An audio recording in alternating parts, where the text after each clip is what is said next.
اور پھر اگر ریاست چاہ رہی ہوتی تو سیٹرڈے کو مذاکرات ہو جاتے. جب بیرسٹر گوہر جو ہے وہ اڈیالہ جیل پہنچے تھے سیٹرڈے مارننگ، اس وقت مذاکرات ہو جاتے. لیکن آج پھر مذاکرات بھی ہو گئے. یہ کس نے کروائے مذاکرات؟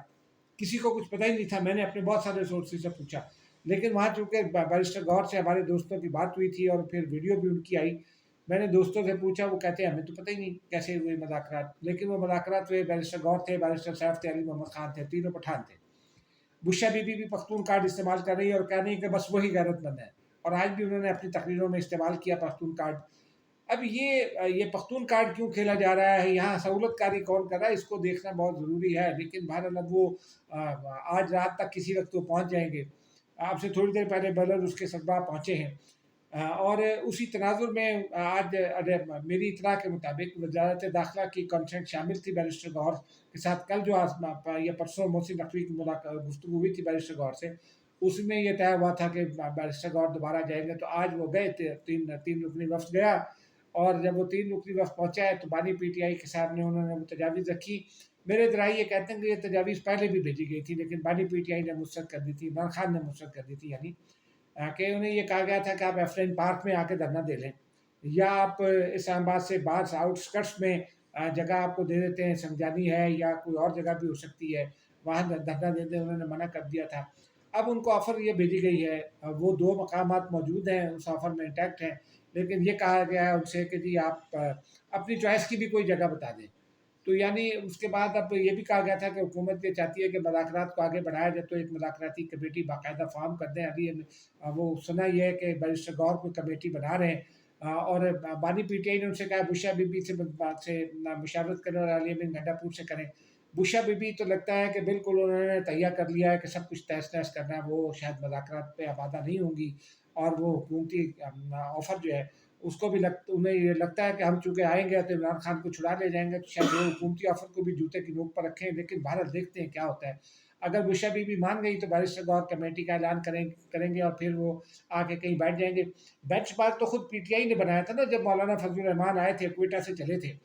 تو انہوں نے حکومت نے مولانا بھی ڈی چوک آنا چاہتے تھے. حکومت نے کہا کہ نہیں، آپ کی مہربانی ہے، ڈی چوک ریڈ زون ہے، یہ ہو رہا ہے وہ ہو رہا ہے، تو آپ وہاں تشریف لے جائیں. G9 میں آپ تشریف رکھیں، کشمیر ہائی وے کے کنارے.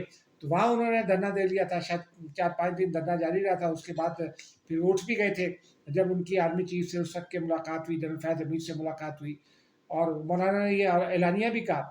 تو اب کیا امر بانے ہیں؟ پی ٹی آئی نے وہ بینچ مارک جو ہے وہ بنایا ہوا ہے G9 کا، تو وہاں بیٹھ جائیں. کوئی حرج نہیں ہے، جی ایفرین پارک میں بیٹھ جائیں. آپ بنیادی بات تو یہ نا کہ آپ نے اپنا احتجاج ریکارڈ کرانا ہے اور واپس لے کر جانا ہے، تو حکومت پر ایک دباؤ تو برقرار رہے گا. چلیے خیر ہے، دیکھتے ہیں اب کیا ہوتا ہے. لیکن یہ جو بانی پی ٹی آئی نے کہا تھا کہ آج اس کا پول کھل گیا کہ جی پرامن رہے گا، ہم تو کچھ بھی نہیں کر رہے. اب جب آپ پتھراؤ شروع ہوتا ہے تو پولیس اپنے بچاؤ کے لیے شیلنگ کرتی ہے، اور باقی پولیس غیر مسلح ہے. کوئی گولی نہیں ہے پولیس کے پاس، کوئی ہتھیار نہیں ہے سوائے آنسو گیس سیلنگ کرتے. وہ جو آنسو گیس سیل کرنے والے گن ہیں اس کے علاوہ کوئی ہتھیار نہیں ہے. ذمہ داری سے آپ کو بتا رہے ہیں. مظاہرین میں سے گولی چلی ہے. وہ ایک کانسٹیبل ہے صابر شاہ، اس کو لگی ہے یہاں سے اور وہ ایکسپائر ہو گیا، شہید ہو گیا. 70 پولیس والے زخمی اور شدید زخمی ہیں، کافی سارے زخمی ہیں، کچھ ہاسپٹلائزڈ ہیں، کچھ کو پٹی کر کے گھر بھیج دیا گیا ہے. اس کا ذمہ دار کون ہے؟ ریاست پر حملہ ہے نا یہ. ریاست پر حملے کو ابھی تک نہ بشا بی بی نے ڈسون کیا، نہ کنڈیم کیا، نہ علی امین گنڈا پور نے ڈسون کیا، نہ کنڈیم کیا ہے. تو پھر ایسا کیا ہے؟ یہ تو سوچنا پڑے گا. اور اس درمیان میں ایک خبر یہ بھی آپ کو بتا دیں کہ وزارت داخلہ میں ایک اجلاس ہوا ہے، اس میں یہ طے پایا، اس میں یہ ڈسکس بھی ہوا باقاعدہ کہ جو یوٹیوبرز پہنچے ہیں ڈی چوک پر یا کہیں اور، تو ان کا یہ کہنا ہے کہ وہ حکومتی جرنلسٹ کے روپ میں آتے ہیں اور حکومتی جو حکمت عملی ہے وہ پہنچا دیتے ہیں آگے پی ٹی آئی تک اپنے یوٹیوب پروگرامز کے ذریعے اور ادروائز بھی، اور ان کو گرفتار کرنے کا فیصلہ کیا گیا ہے. ایک خبر اور ہے ناظرین، ابھی میں نے اس کی میں نارملی 3 جگہ سے تصدیق کرتا ہوں، تیسری جگہ سے تصدیق نہیں بھی، لیکن خبر انٹرسٹنگ ہے. خبر یہ ہے کہ اور دروغ برگردن راوی، خبر یہ ہے کہ نواز شریف صاحب پہنچ گئے ہیں مری. لاہور سے لے کر اسلام آباد تک کچھ سینکڑوں رکاوٹیں ہیں، سب رکاوٹیں دور کر کے وہ مری پہنچ گئے. کیسے پہنچے؟ ہیلی کاپٹر کے ذریعے. مجھے اجازت دیجیے، خدا حافظ.